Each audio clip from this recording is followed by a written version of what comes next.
Artificial intelligence is going to have a bigger impact than the digital revolution that gave us computers and smartphones. As conventional healthcare crumbles and disease, especially mental and neurological disorders, accelerate as a direct consequence of big pharma and big food influence, will AI have the ability to change the paradigm for better or worse? My guest today is former GP Dr. David Jehring, digital expert and founder of Blackpear, whose software is used extensively within the NHS. He's a pioneer in the use of AI for personal health transformation. And we're going to explore how AI can help us and what does the near and far future look like in an AI-centered world. Things are going to change very fast. So now is the time to be looking and thinking forward. David, welcome to my podcast. Thank you, Patrick. It's a pleasure to be here and to share where I think we're going with healthcare and AI. And in brief outline, you've already done a lot of work connecting data within the NHS, and I know you have a massive project underway that's going to take that forward. Can you just tell us just a little bit about that? Yes, sure. I mean, I've been a GP for almost 40 years now, although only actively practicing till about 15 years ago. And when I started in practice, we were still using paper notes. We still had the old Lloyd George notes. I don't know if you remember those. They were introduced by David Lloyd George as part of the Social Care Act in 1911, and they were tiny little things. And when you went to see what your colleagues had done with a patient the last time they were seen, you were lucky if you got one word. There's a wonderful anecdote that one of my colleagues tells of a patient who came to see him at a rural practice and said, "Doctor, I must apologize for the last time I was here. I'm not sure what happened." And he looked at the Lloyd George envelope, and the last entry was actually before he was born. And there was just one word in there: psychotic. And that was it. So that was the quality of records that we had when I started in general practice. So there were a number of initiatives to improve the quality of record keeping, largely based on just recording more and improving the size to A4. But actually, I'd done some computing at medical school, and computing seemed the obvious answer. So over the course of the next 5 years, I actually developed one of the first GP systems where everything that you did was coded, recorded, and for the first time in medical history, you could actually record and analyze outcomes. And that system we put into eventually about 6,000 practices. And then in the year 2000, I decided that we actually needed to make good use of those data. So I wrote the first national data analytics program and helped set up the Royal College of GPs research database, which enabled us to track things like flu diagnoses across the winter, so you could see where flu was heading, whether vaccinations were being effective or not, et cetera, et cetera. And then I wrote the first national diabetic audit, which we'll talk about a bit later. The trajectory of diabetes in my professional lifetime has been pretty cataclysmic. But without the means of actually measuring what we see in healthcare and how effective our interventions are, we have absolutely no way of addressing it. And the next stage in the evolution really was the introduction of the smartphone in 2007, which I saw would be the next revolution in healthcare, because it enabled us to mobilize all of those data that were stuck in silos in the GP surgery or in the hospital, and actually give patients access to their own data. And that has been a bit of a mission of mine for the last 30 years, because the person that should be responsible for agency over their own health and controlling their own health is the patient. And if you can give them access to their own data, they will be much better informed to make the right decisions about healthcare. And so that was the genesis of Blackpear. And what we've been doing at Blackpear is actually mobilizing the data by helping develop an international standard for exchanging data, which means that we can give anyone in the health and social care space access to all of the data known by the person in front of them, which is revolutionary both for them because they can improve the quality of the intervention they give. For instance, in Bristol and in the Northeast, we've reduced ambulance use in the frail by 80% simply by giving the paramedics access to data about the patient in front of them that says they don't need to go to A&E.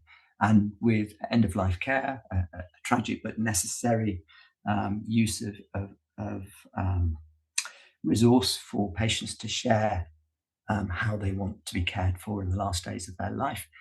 Most people do not want to die in hospital, but on average in the UK, about 53-54% of people die in hospital.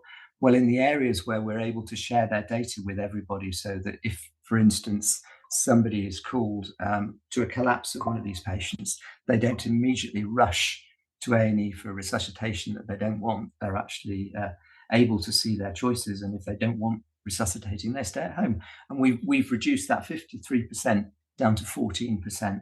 That meant in that one area in North Humber, 3,000 people died at home and not in hospital that year, which from a human perspective is a massive good news story. And from a health economics perspective, if you're just looking at the cold figures, it saved several £1 million. So, whichever way you look at it, it has to be good.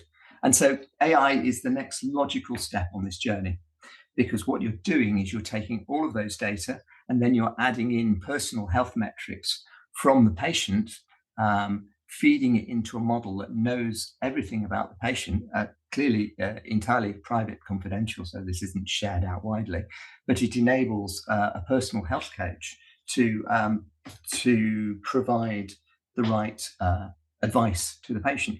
And let me just give you a scenario. We're in 2030, and Sarah, age 45, wakes up, and her AI health coach, let's call it coach, has steadily analysed her sleep data, continuous glucose monitor readings, and stress markers from her wearable devices.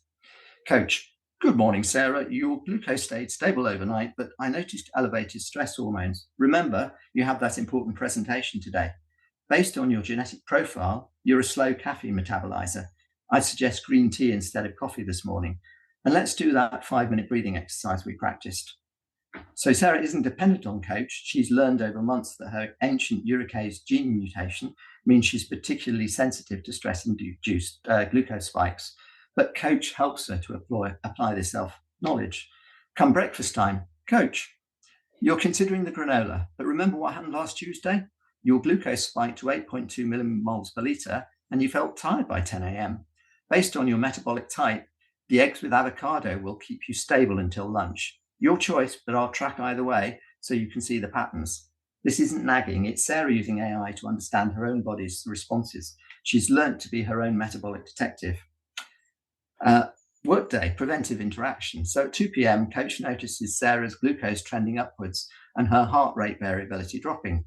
Classic pre-diabetic warning signs. Coach: Sarah, I'm seeing early metabolic stress markers. You're at a choice point. This is exactly how type 2 diabetes develops gradually.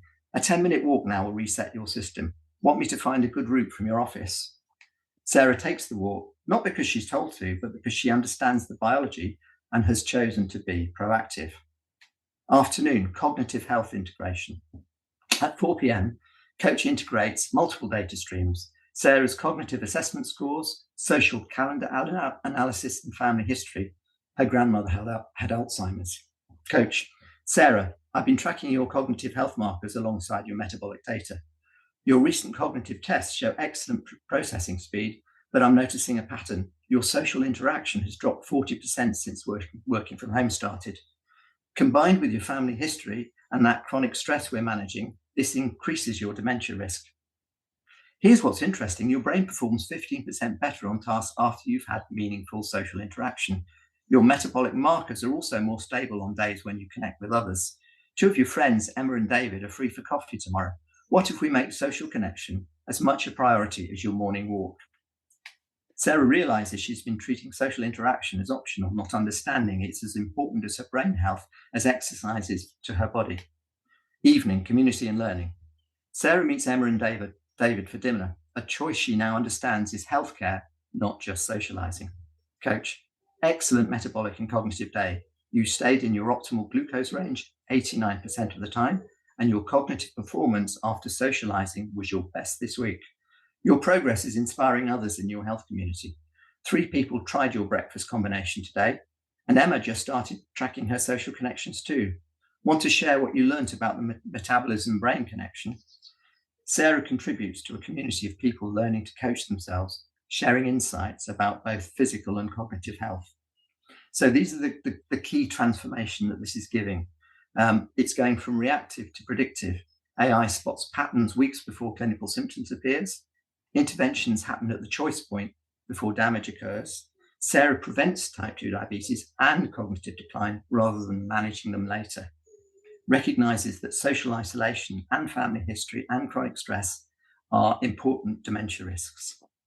So it's going from a generic to a personalized intervention based on Sarah's specific genetic vulnerabilities, integrated cognitive assessment, considering her grandmother's Alzheimer's, tailored to her lifestyle, work patterns, and social needs, learns from individual responses across metabolic and cognitive markers. So Sarah understands why recommendations work for her body, and she's making informed choices rather than just blindly following orders. So her coach is educating her and enabling her rather than controlling her. So this level of personalized coaching is available it will be available for about £10 a month, compared to the economic cost to the NHS. So £3,000 a year for diabetes management, £28,700 a year for mild dementia care. I could go on, but you get the picture. Yeah, I mean, that's a fantastic vision. And what sort of kind of fascinates me, as you know, my interest has been very much in how we became Homo sapiens in the first place. And if we wind back, 6.5 million years ago, we split from apes. 3 million years ago, we have the first use of tools in apes. 1 million years ago, we have fire. 20 to 15,000 years ago, we get agriculture, pottery, clothes. 1,000 years ago, we have the Iron Age. 150 years ago, we're into the Industrial Revolution. Then we get electricity and telephones. And 100 years ago, we get television. And 50 years ago, we get computers and internet. I remember my first fax. And then 15 years ago, we've got the smartphone, the iPhone. And we're probably 5 years into AI. And you're describing a fascinating scenario here. And it sort of makes me think, I mean, we've got the sort of the basic limbic brain, which all animals have, the fundamental drives for survival, for food, and so on. And then what happened during those millions of years of evolution is we get this neocortex. That's what makes us human. We've got this sort of incredible, processing power, which for all of its intelligence is still often, trying to fulfill those basic limbic brain, demands for feeling safe and getting enough food and other such, and also, social interactions, which are terribly important. And now you're describing, probably in the next 5 to 10 years, it's sort of like we've almost got another layer, like a sort of cyber brain. I mean, even right now, we're using our phones, we're using our computers. Everybody's got this kind of extra layer of intelligence through, digital technology. Do you think we're going to, I mean, AI, the way you're describing it, is probably going to become a very fundamental and integral part of our life? Yes, it's always interesting, isn't it, Patrick? The dawn of new technologies, because you go through kind of 3 phases.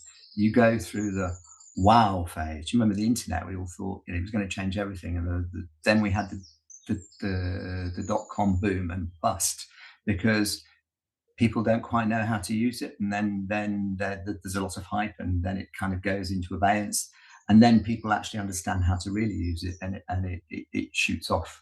And I think we've kind of got to the end of the wow phase with AI now. And a lot of people are a bit disillusioned because if you use it untrammeled, it can make all sorts of odd suggestions. But actually, the minute that you know how to use it and you use it effectively, like we're now doing with smartphones, for instance, it becomes an indispensable part of your environment. And I see that AI is going to do this in the next 4 or 5 years. I mean, interestingly, my other interest in life, as you know, is developing computer software, because that fuels my healthcare technology. But computer software development is undergoing a massive restructuring, because until about a year ago, you required a team of engineers literally typing out code and testing it and producing products that then had to go through extensive testing. About 6 months ago, it seemed that AI was able to do that quite effectively, maybe 60% of the time, and then 40% of the time it was pretty dire. That's now up to about 90 to 95%. So we've just actually written a system for the Welsh blood transfusion service that evaluates risk. So if you go traveling and then you want to donate blood, you need to be sure that you've not picked up any viruses on your travels. And that was done manually by the nurses in village halls, waiting to collect blood samples using a website. And unfortunately, as ever with manual systems, people slip through the net because you missed out a specific risk. But we've actually built a system for them in English and Welsh, all written by AI. I don't think I've written a single line of code in it. It's all been generated by AI. And AI actually developed a risk database that's obviously gone through strict testing, but it's developed something in a number of weeks that would have taken probably 1 to 2 years. So that's how it's transformed technology, which is probably the first point of call for AI. And I think it's probably going to have even more far-reaching effects into healthcare, as we've just seen. And I I don't think know if we want to go back to the origins of healthcare, because well, let's just before doing that, let's just sort of describe the problem that we face, because in a sense, what you're saying there is what's in our consciousness, the things that we think about, and the things that we dream about, can be programmed, and no longer is this a laborious line of code by code by code by code situation. It can move much faster, which of course is very good for systems-based thinking, as you're talking about, linking the diet with the stress and the exercise and so on. So while that's going on, in the past 50 years, we've seen this explosion in metabolic diseases: heart disease, diabetes, obesity, dementia, Alzheimer's. You probably know the numbers on that, far better than I. And I know in my particular area, the biggest fears have become, gaining weight and Alzheimer's. And also, we've seen adult life expectancy in the UK actually on a downturn. But even worse is the healthy life expectancy. So the idea was we're living longer. Well, we're no longer living longer, but we're living more years of disability. And it's probably something like 15 years of disability that most people are having. 15 years where, for example, they may be unable to climb stairs. And that's starting for many people in their 60s. So we've got these two things going on. One is AI, the other is terrible health problems. You and I have explored how these are, the systems-based approach is no longer a pill for an ill is going to solve these problems.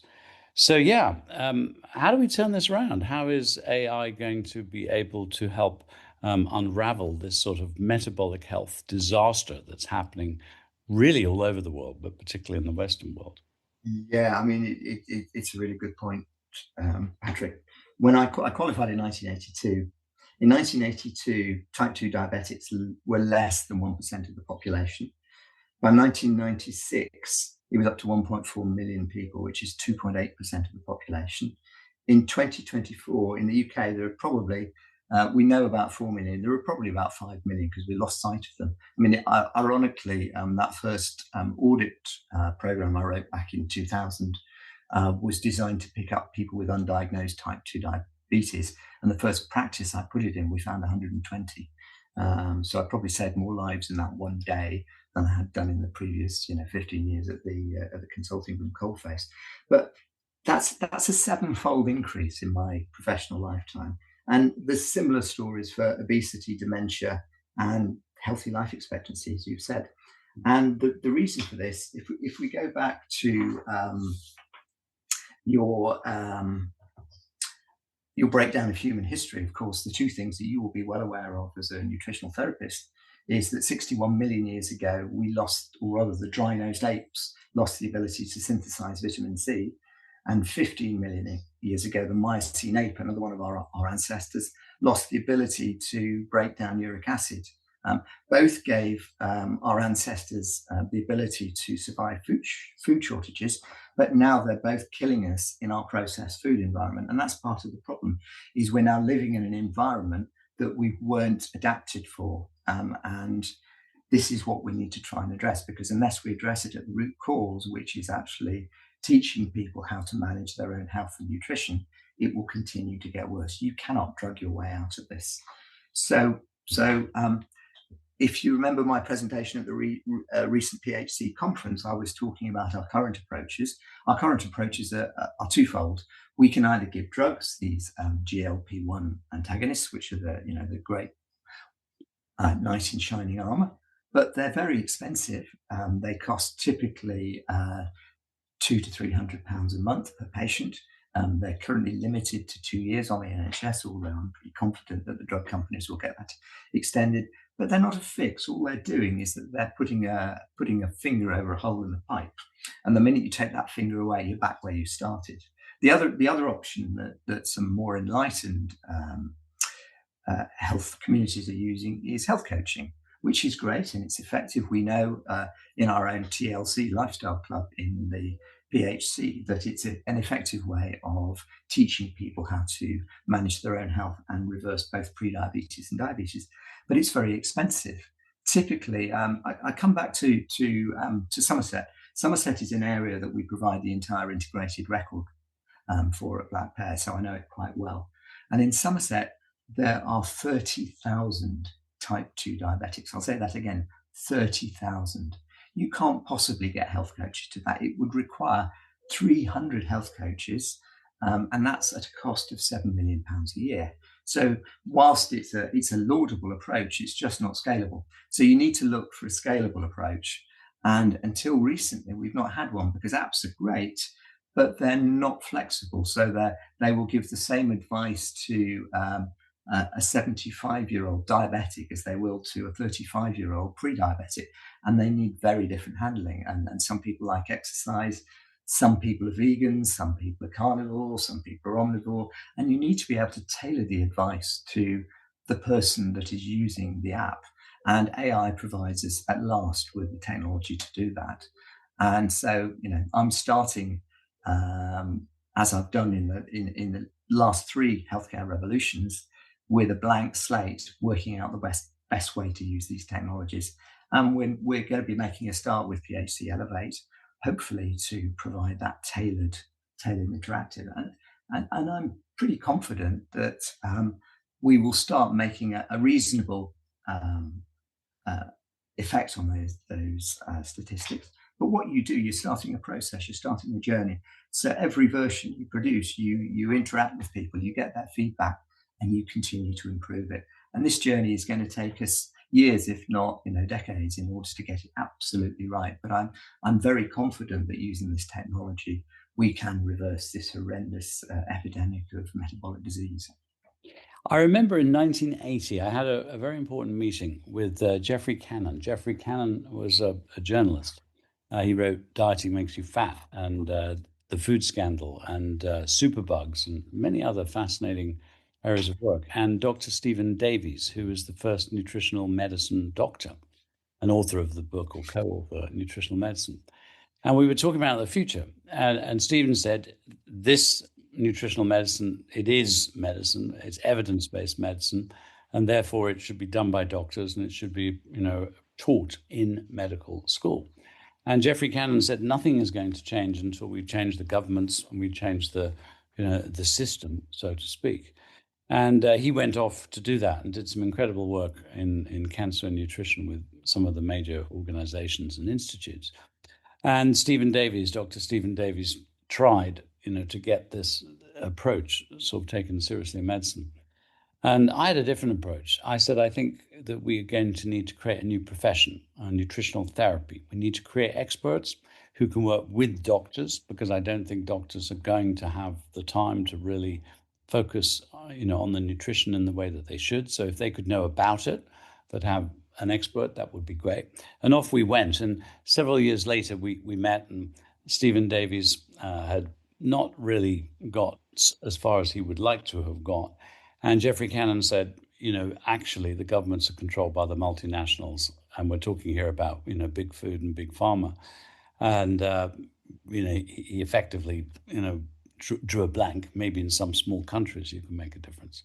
And we've got an army of about 10,000 nutritional therapists who might actually, possibly, all our wonderful health coaches become a little bit redundant as AI moves in.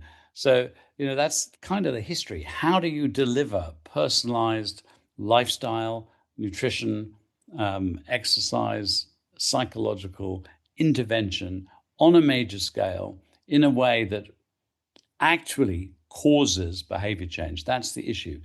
Personalized, integrative behavior change. And that's where AI is so fascinating, isn't it? It is, absolutely. And what I'm not saying is that AI is the only way forward. It is another tool in the armamentarium, and it is the tool to reach more people. But I firmly believe in nutritional therapists. I refer people to them myself. They're a hugely valuable resource. But what we need, clearly, everyone should go and see a nutritional therapist, but there aren't enough of them to see the 5 million diabetics. So this is where AI comes in, and it will deal with large numbers of them. And those that require specialized intervention, you can use a nutritional therapist, or a GP, or any one of the allied professionals in conjunction with that, in the same way that we've been using specialist intervention in healthcare for years. But what we need is people as their own health coaches, and not more healthcare dependence. We need people to have their own agency. And that's what AI enables. It enables people like Sarah in our opening example to understand the drivers of her own health and to optimize her lifestyle and her nutrition in order to keep healthy. And because you're monitoring all of those markers to a greater or lesser extent, some people are really into these wearable devices. You don't have to use wearable devices often. Just how are you feeling today is a good guide. But depending on where you're coming from, you can use those, or you can just use straightforward feedback. But what we're doing is we're moving people from being a patient to a participant, and patient is a very it's kind of giving somebody no agency when you call them a patient, because they expect people to do things to them. So if you give someone a diet and they have weight loss for a month, if you teach them to be their own health coach, they have health for life. And going back to the birth of the NHS, there's just some family involvement here, because my wife's great uncle was Clem Attlee, who created the NHS in 1946. But prevention was one of its three core purposes. It wasn't there for just treatment. And we've forgotten that. The original model showed that as you made people healthier through teaching them how to be healthy, the budget for the NHS would go down and down. But we now know that just didn't work out. But we got the opportunity actually to realise the vision of that transformative government of 1946.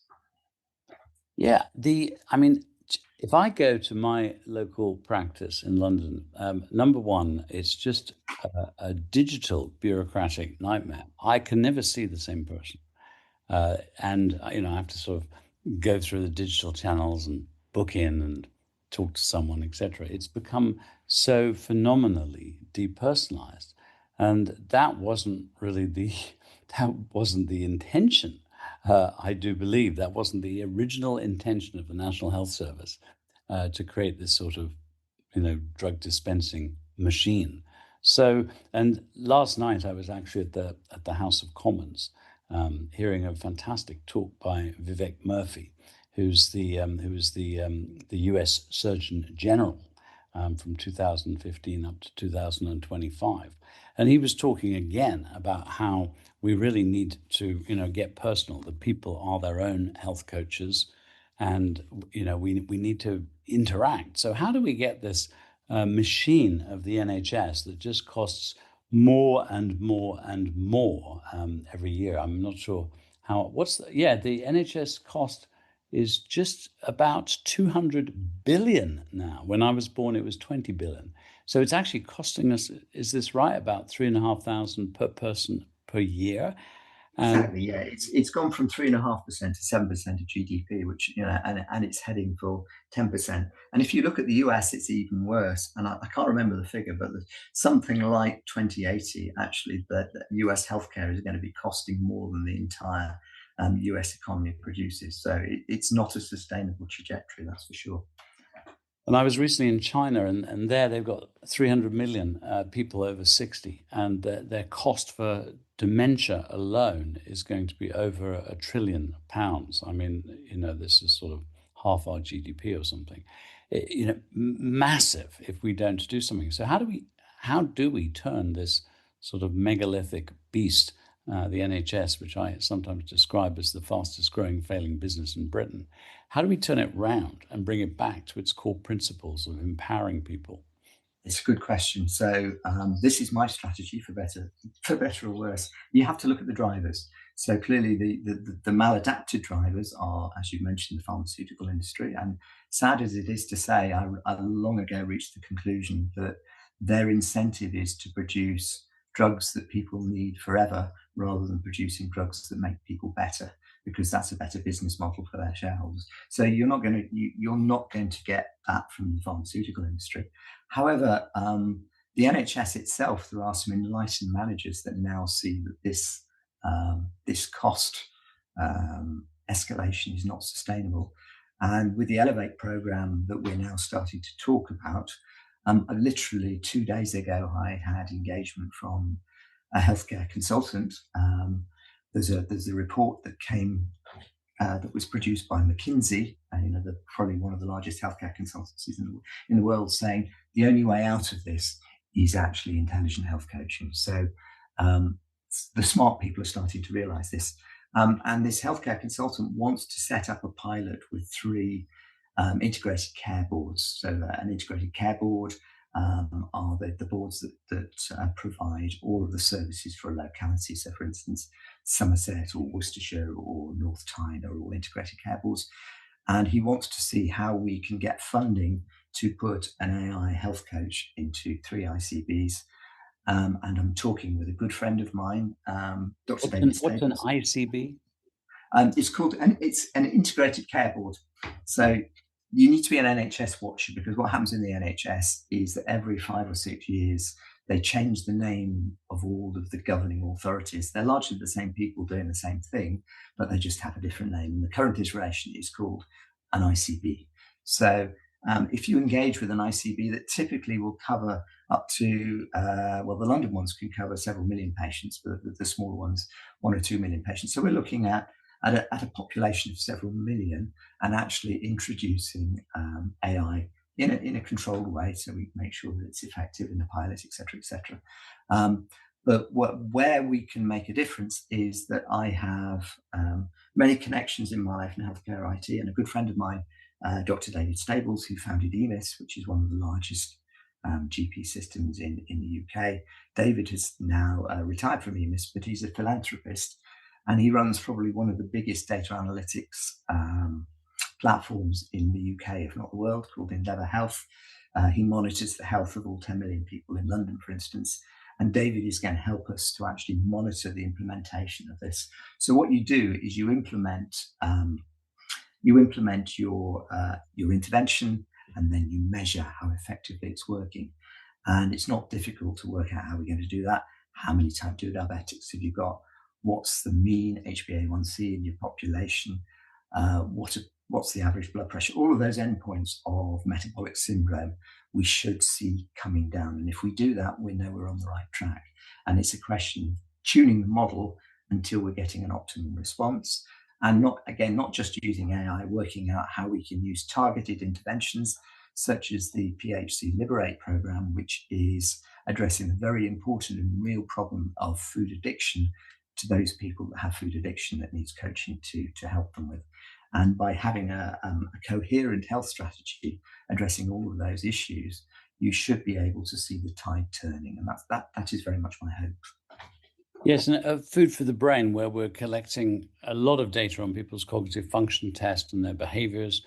And now we have this brilliant pinprick blood test. I was talking yesterday to 2 GPs and one group at UCL who are doing research on stroke, and they want to use this little pinprick blood test, measure the HbA1c for the sugar, omega-3s, vitamin D, homocysteine for the B vitamins, glutathione for the antioxidants. So we're very, very excited to be working with you, reaching lots of people. I came back from China at the end of last year, and they want to test 18 million people. So that's that's a pretty nice chunky database.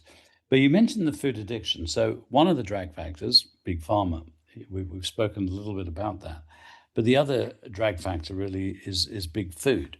So how do we change the fact that less educated, lower economic scale people are surrounded by cheap, bad, fake, junk, ultra processed food?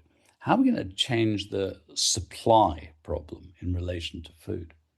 There are two ways to address that, and they're kind of started already. So first of all, is you encourage them through legislation to produce healthy food. And I was reading only this morning an article from the Times scientific correspondent, ironically, bemoaning the fact that he could no longer find any drinks with sugar in the supermarket because it had all been replaced by artificial sweeteners. And now that's another debate that we won't go into here. But essentially, legislation is trying to improve the food environment. The most important thing we can do comes back to education. If you educate people to understand their biology, they will work with it and not against it. And what you then do is you create demand. And the food industry, if we're being a little more forgiving, have only actually responded to a demand in the 1960s when the whole family went out to work rather than leaving a mother to cook all day at home. They responded to that by producing easy food, easy preservable, long shelf life food to make providing nutrition to a family easy. Not really understanding at the time the disastrous consequences of that. So I think once you change demand, you will find the food industry actually adapting and producing better quality food. At least that would be my working hypothesis. I mean, the other thing that's really been a big shift here is I think by 2035, the prediction is that two-thirds of the world's population will be urbanized. And of course, if you wind back 100 or 200 years, we kind of almost all had our hands in the soil. We grew food. We understood the nature of the earth and the connection to animals and also plants and how all that works. I'm very lucky. I live in a very remote area in the Black Mountains. We have an acre generating tons of food. It's a retreat center. So we've got some 20 people coming through every weekend, and we're able to feed them. It's actually beyond organic. One of the things we do, by the way, is we soak all the seeds in a sort of probiotic mix. So a bit like when a baby's born and they get inoculated by the mother's microbiome, we do the same to the seeds, and it enables them to have a much better sort of root system of mycorrhizae, and that increases the nutrients and so on. So I'm talking about that whole thing of where food comes from, and the problem when we have two-thirds of the world's population urbanized. Big food, of course, would love to solve that, but with a product that has shelf life and margin and all the rest of it. And do we have enough space to generate enough food? How do we connect people? And I guess your answer there really, once again, is it has to be through education. But that's another part of this, the supply of available, healthy, nutritious food. Right. Any thoughts? Yes. Well, that takes us very nicely on to another of my drivers, really, which is the health of our soil and regenerative agriculture. And I, like you, am very lucky to live in the countryside. We have a small holding here. And one of the things I've noticed in the 20 years we've been here is the degradation in both the soil, the quality of the pasture, the insect number, and following that, bird number. So we used to have loads of house martins, loads of swallows. They all disappeared apart from about one swallow's nest. And so I dug into regenerative agriculture because it's nothing I really knew about. And when you understand understand it. The parallels with health are immense, because what have we done? We've not understood what is required to nurture our soil, and we've degraded it through poor choices, through use of pesticides, herbicides, artificial fertilizers, which have degraded our soil. And as a result of that, all of the microbes in the soil have degraded massively. The root systems in the plants have degraded. And as a result of that, the plants themselves carry much less nutrition. So what we need to do is to turn the clock back and work out how to produce what's called regenerative farming. So farming practices that actually reverse that trend rather than just keep it in the status quo, and use that to produce food at scale. And there are a number of very innovative farmers who are doing this work. There's a great school down in Shipston on Stour I went to called FarmEd, where Ian Wilkinson, who runs it, is running schools for farmers to teach them how to regeneratively manage their farms, a bit like the organic movement in the early 20th century, but looking at a very different aspect of it. And there is now an agricultural conference called Groundswell, which is started by farmers for farmers. And it started with about 80 farmers. This year, they're going to have over 5,000 farmers there going because they want to improve the health of their soil. And speaking at that conference will be our own David Unwin of the Public Health Collaboration, who is passionate about this as I am, because you need to connect the journey from what I say, from soil to soul. So get your soil right, and you will get your food right, and it will have all of the micronutrients, so we don't need to supplement as much, just as you explained in your intro to agriculture. And if we move the clock in that direction back to when we had healthy soil, we will improve our food system. And it's quite capable of providing enough food to feed the current population of the UK, but we just need to do it in the right way. Now, you are chair of the Public Health Collaboration, and I didn't introduce you as such, and we've mentioned PHC a fair bit, and I came to your fantastic conference, which had quite a focus on cancer as a metabolic disease, not a gene-driven disease. So for the listeners, what is the Public Health Collaboration?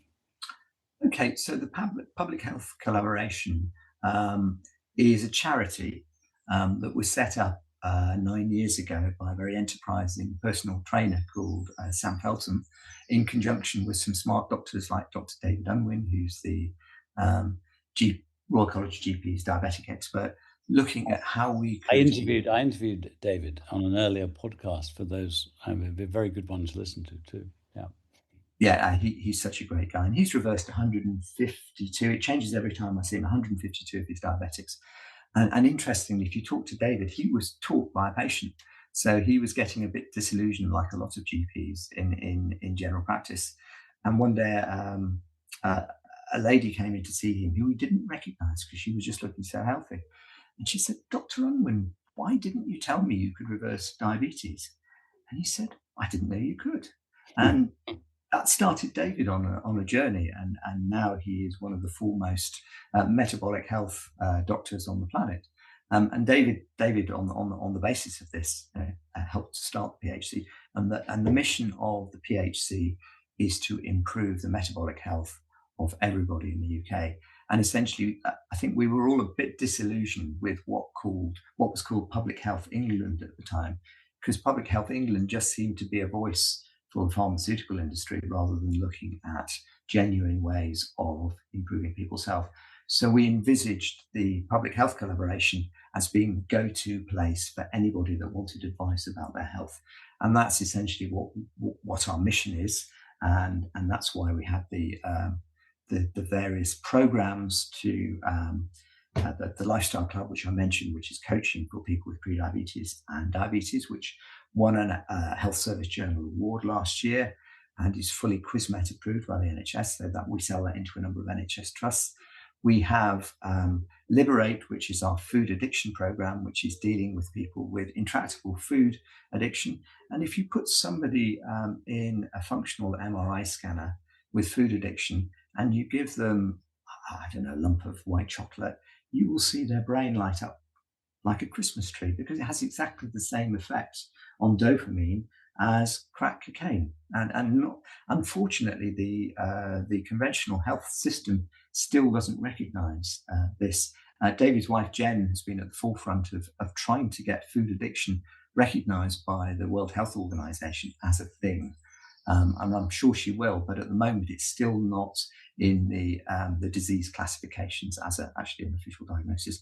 But we know that actually, if you give people anti-addiction therapy on food, you can actually rescue them from food addiction, and they go on to thrive and improve their health.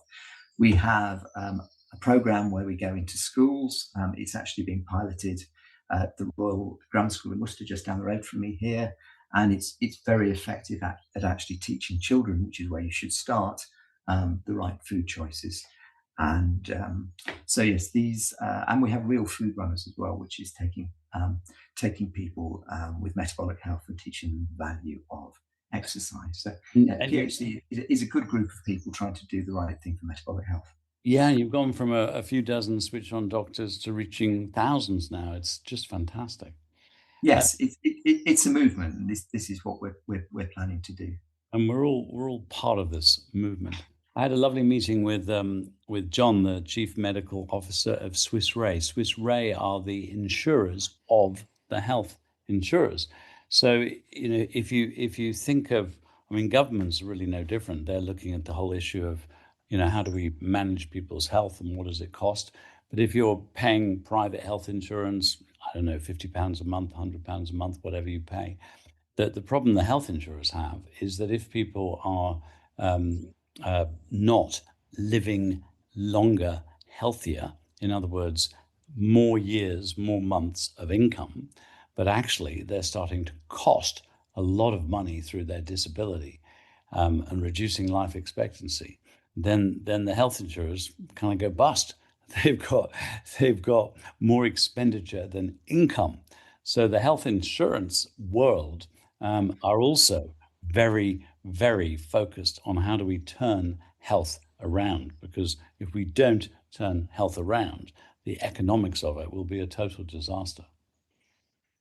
Yes, I know John well too, and he's run a couple of conferences in conjunction with the British Medical Journal out in Zurich, and I was fortunate enough to go to the last one. And he put it very bluntly, because Swiss Re are the largest underwriters in the world. They underwrite most of the life insurance policies. And clearly, if you die prematurely, which, as we've identified, you're likely to do, it costs them money. And they've been going for over 200 years. And for the first time in their existence, they see a threat to their very existence from these metabolic health diseases. So when I was talking earlier about the negative drivers in the food environment, being the pharmaceutical and big food, actually, life insurance is a very positive driver, and John is very supportive of all the things that we do when he comes to our conferences. So I'm enormously grateful for what he's doing, and also hopeful that he's going to be able to help us on our journey. And part of the problem here is the politics. I mean, in most countries, the government are there for 5 years, a short period of time, so there's not necessarily an incentive for a long model. Many seem to crank up costs, and pass the debts onto the next party, so to speak. Quick wins, like giving everybody Ozempic or Wegovy, which would be a kind of very simple strategy in a way, and might produce short-term effects and long-term bad effects. That's part of the problem, this sort of lack of long-term thinking, because what we've got is a systemic problem that's not going to be solved in a couple of years. It's lack of joined up thinking, Patrick. That's what I don't understand. So occasionally in the press, you get a press release from the Tony Blair Institute, which have a lot of funding, and you would have thought would give some insightful thoughts into future policy. But the first suggestion they came out with was that the NHS should mail Ozempic to half the population of the UK. So let's just dive into that for a minute. What's the biggest risk factor with Ozempic? Well, it's that if you use it unsupervised, you're not going to have anybody to tell you that if you're losing a lot of weight rapidly, you need to exercise, you need to do resistance exercise to preserve your muscle mass. Because one of the biggest risks of a premature death is sarcopenia. In other words, your legs give way and you fall and you break a limb, in which case you've got more than a 50% chance of dying. So they hadn't thought that through. And then 2 weeks later, I thought, oh, well, maybe they're learning. The NHS should employ AI doctors and nurses. I thought, that's great. But have they thought what those AI doctors and nurses are going to do? Because if they'd gone back to their first pronouncement 2 weeks ago and actually looked at the drivers for the metabolic health, they might have come up with the same answer as me. But all of these bright brains clearly aren't thinking. But happily, McKinsey, who are rather larger than the Tony Blair Institute, clearly have. So I'm optimistic that there is some strategic thinking in the right direction. Well, it was in Tony Blair's day, they brought in the QOF system. The essence of it was, doctors wanted more money. And the model that was developed said, well, if we could drive down cholesterol and we could drive down blood pressure and other such things, then the NHS will cost very little. And of course, there's the irony, the idea of making free healthcare to all. The outcome would be very little cost. That was the point of the National Health Service, to educate and motivate and generate well people, which would cost less, which clearly backfired. But then I think, I'm not sure if these years are quite correct, but I think so doctors got paid to check your weight, check your blood pressure, check your cholesterol, check your sugar, and then paid more through points, the QOF points, if they could lower things. And of course, you can lower cholesterol with statins. So at this point, I have to kneel and ask forgiveness, Patrick, because I'm partly responsible for QOF. So, and the reason for that is that when we put in that first national data analytics program, what we uncovered was that if you went to see 3 different GPs, by and large, you would get offered 3 different interventions for the same disorder. And clearly that makes no sense. And that's because poor quality record, poor outcome, poor audit, nobody was monitoring this. So what people recognized was that we needed to give guidance as to how to treat major chronic diseases. And that's kind of where QOF came from. It was saying that if you've got somebody with diabetes, you need to measure their blood pressure on a regular basis. You need to measure their HbA1c. But where they went wrong was that they created a straitjacket. They created no flexibility, no room for personal intervention. And actually QOF has gone from being a relatively sensible idea to actually being a straitjacket that prevents good medicine.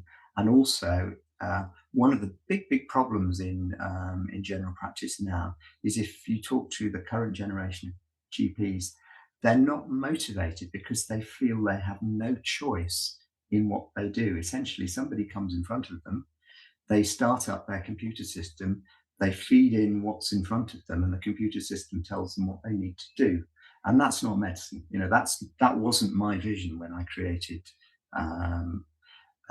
computer-driven consultations. The vision was it was there as a tool for the clinician to do what was best for the patient in front of them, not to apply some anonymous algorithm.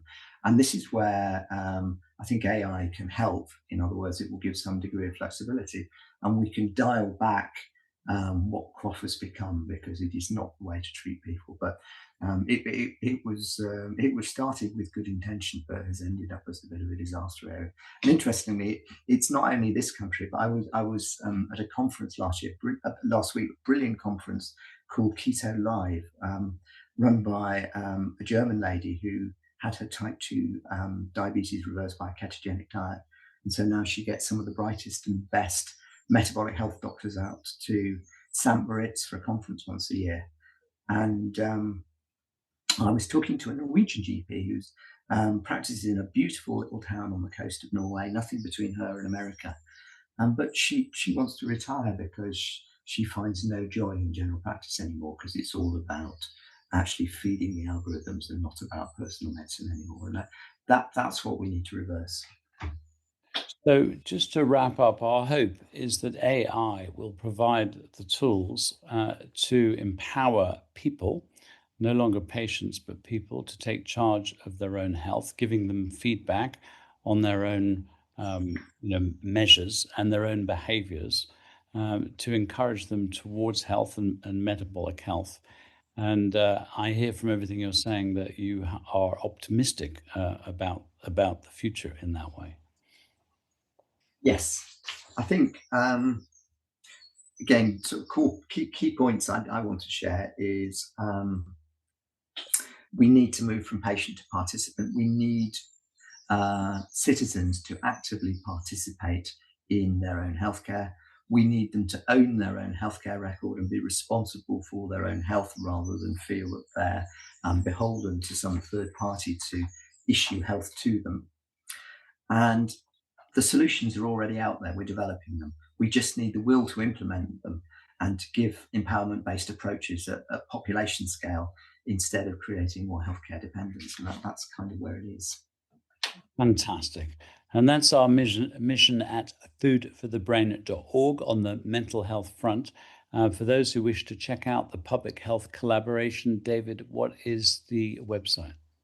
It is www.phcuk.org.